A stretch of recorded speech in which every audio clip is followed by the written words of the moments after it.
एक गांव में सूरज नामी एक आदमी रहता था। उसका एक खेत था। उस खेत में एक पुराना कुआं रहता था। वो कुआं कई सालों से बंद पड़ा था। पानी सूख जाने के कारण वो कुआं बंद रहता है, ये सोचकर सूरज कभी उस कुएं पर ध्यान नहीं देता था। कुछ दिनों के बाद सूरज का पिता बीमार हो गया। मरने से पहले उसने अपने बेटे सूरज को बुलाकर कहा, देखो बेटा, हमारे खेत में जो कुआं है वो कोई मामूली कुआं नहीं है। हमारे पूर्वजों की दी सारी दौलत है। तुम बात पूरी करने से पहले ही सूरज का पिता मर जाता है। सूरज को समझ नहीं आया कि उसका पिता उससे क्या कहना चाहता था। अपने पिता को खोने के गम में सूरज बहुत दुखी था, हमेशा उदास बैठा रहता था। फिर एक दिन उसने सोचा कि अगर खेत जाएगा तो शायद उसे थोड़ा अच्छा महसूस होने लगेगा। फिर वो खेत चला जाता है। खेत जाने के बाद उसे अपने पिता की कही बातें याद आने लगी। उसने सोचा कि उस कुएं में आखिर है क्या ये। फिर वो भागता हुआ उस कुएं के पास जाता है और देखता है कि वो कुआं बहुत बड़ा था।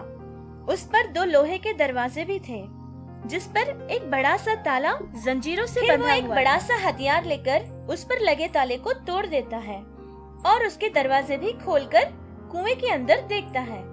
कुआं तो पानी से बिल्कुल भरा हुआ था। उसे समझ नहीं आया कि ऐसे कुएं को आखिर बंद करके क्यों रखा था।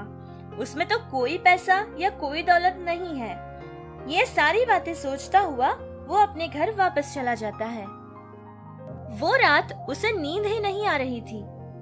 उसने सोचा कि फिर से अगर वो उस कुएं के पास जाकर देखेगा तो शायद उसे कुछ पता चल सकता है। वो फिर से उस कुएं के पास चला जाता है, लेकिन पानी के सिवा उसे उसमें कुछ नजर नहीं आया। निराश होकर वहीं बैठ जाता है। आसमान की तरफ देखता है कि चांद और तारे बहुत ही चमक रहे थे। उसने फिर से कुएं में देखा कि उनकी छाया पानी में नजर ही नहीं आ रही थी। ये देखकर उसे शक होने लगा। उसने सोचा कि कुएं के अंदर जाकर देखना पड़ेगा। फिर वो उस कुएं की सीढ़ियों से अंदर उतरने लगा। जो पानी उसकी आंखों को नजर आ रहा था वो तो उसे छू ही नहीं रहा था। अंदर बहुत ही बड़ी जगह थी। सोना, जेवर, हीरे, मोती उसमें भरे हुए थे, जिसे देखकर उसकी आंखें चमकने लगी। उन्हें देखकर ऐसे ही कुछ देर के लिए सूरज खड़ा हो गया।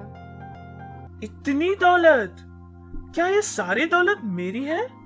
आज तक ये बात पिताजी ने मुझसे कही क्यों नहीं थी और हम इतने गरीबी में जी क्यों रहे थे। लेकिन आज से मेरी सारी परेशानियां खत्म। पर मैं ये सारी दौलत ऊपर कैसे ले जाऊंगा? उसने सोचा कि किसी भी तरह वो सारा माल और दौलत अपने घर लेकर जाएगा। हर रात थोड़ा थोड़ा ले जाएगा। ये सोचकर एक बड़ा बर्तन लेकर फिर से उस कुएं के